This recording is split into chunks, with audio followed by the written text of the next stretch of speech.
Hello everyone, আসসালামু আলাইকুম। দেখুন, রাখো। সন্ধ্যাবেলা আমরা আম কুড়িয়ে পেলাম। এই যে দেখুন আমের সাইজটা। তো কারা কারা আম কুড়িয়ে খেতে ভালোবাসেন অবশ্যই বলবেন। আরেকটি জিনিস দেখাই আপনাদেরকে। এই যে আম, এই সিজনটা আসলে আল্লাহ পাক আমাদের জন্য এরকমের মিষ্টি ফল অতি গরমের ভিতরে রেখেছেন।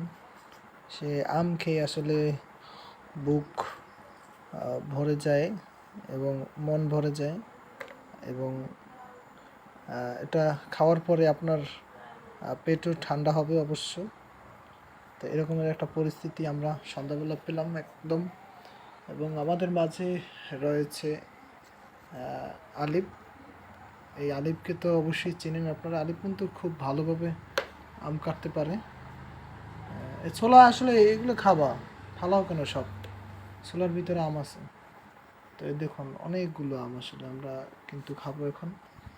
আলিফ, কেমন আছো তুমি? তো আলহামদুলিল্লাহ, ও ভালো আছে। ও একজন মাদ্রাসার ছাত্র।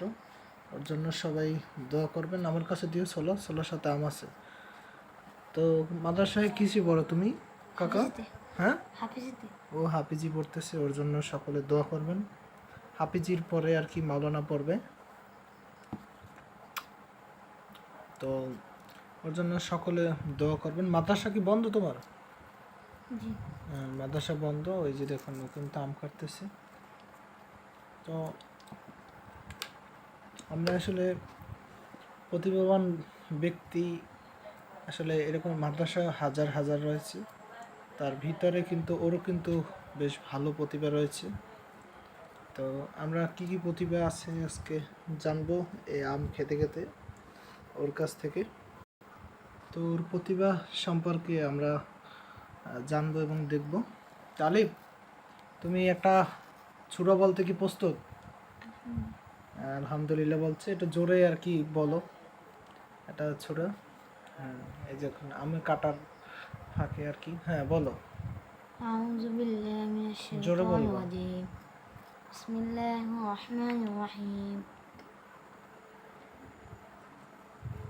ওয়াইলুল লিকুল্লি হুমাযাতিল লুমাযাহ আল্লাযী জামা'a মালাহু ওয়া 'আদ্দাদাহ আয়াহসাবুল ইনসানু আল্লাম নাজমা 'idhaমাহ বালা কাদিরিন 'আলা আন নুসাwwiya বানানাহ বাল yuridul ইনসানু লিয়াফজুরা আমামাহ ইয়াস'আলু আইয়ানা ইয়াউমুল কিয়ামাহ فإذا برق البصر وخسف القمر وجمع الشمس والقمر يقول الإنسان يومئذ أين المفر كلا لا وزر إلى ربك يومئذ المستقر ينبأ الإنسان يومئذ بما قدم يأخر بل الإنسان على نفسه بصيرة صدق الله العظيم. তো আসলে এরকমের প্রতিভাবান ব্যক্তি আমাদের প্রত্যেকটা সমাজে, প্রত্যেকটা পরিবারে প্রয়োজন। তো আমরা এদিকে আসলে ওইভাবে যথেষ্ট পরিমাণে চেষ্টা করব যাতে আমাদের মৃত্যুর পর অন্তত পক্ষে যেন নিজস্ব পরিবার থেকে একজন জানাজা পড়াতে পারে। তো এরকমের প্রতিভাবান আমরা গড়ে তুলব প্রতিটা ঘরে এবং বাসায়, ফ্যামিলির ভিতরে আশা করছি। তো সকলে ভালো থাকবেন, সুস্থ থাকবেন এবং বেশি বেশি আম খাবেন এবং আলিফের জন্য দোয়া করবেন। আসসালামু আলাইকুম ওয়া রাহমাতুল্লাহি ওয়া বারাকাতুহু।